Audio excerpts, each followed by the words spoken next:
All right, it is Wednesday. That means it's time to talk about books. Today's Wednesday read is the basis for a new Netflix series called Mindhunter. Book critic Gwen Reyes binge-watched the whole show and then read the book. She joins us now to talk more about this.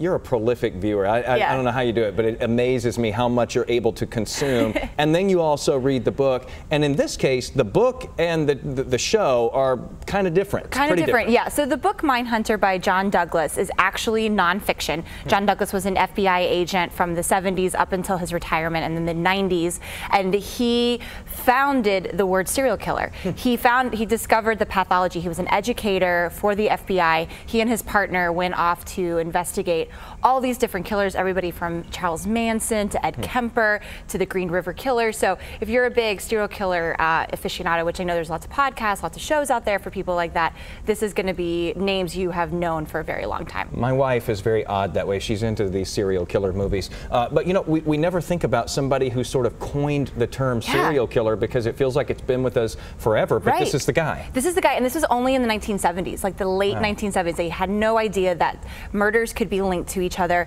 And what they were really trying to do was they were going in, interviewing these killers, these serial killers, and trying to figure out why they did what they did so that they could stop other crimes from happening. Interesting. Okay, and so the book is nonfiction. You tore through that, and now you've binge-watched the show. Yes, I had no life this weekend.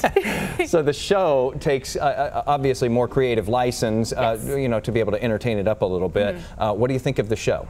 I thought the show was really, really well done because you can have this kind of material and it can be really gruesome and really gory. That's what I was going to say. But David Fincher, who's the director of it, and he's well known for The Social Network and Seven and Fight Club, he really did a great job of using the imagination more, of not really showing the violent crimes, maybe some of the photos, some of the imageries, but really it was more about the relationship between Holden, who was a made-up character's name based off of Douglas, and the different killers that he interviewed. So obviously the subject is kind of a heavy one, but they went at it kind of creatively here and not necessarily, you know, doing it with blunt force. Exactly, yeah. Literally speaking, yeah. So again, it's called Mindhunter. It's on Netflix now. How many episodes just came out? 10, and I'm very sad. I'm very sad. I could have watched 20 more. I was incredibly heartbroken. And still read the book. I did. I had time on Sunday. I finished it Sunday morning. So she does nonfiction too, even though her website is freshfiction.com. Yes. Gwen Reyes, thanks for being on with us today.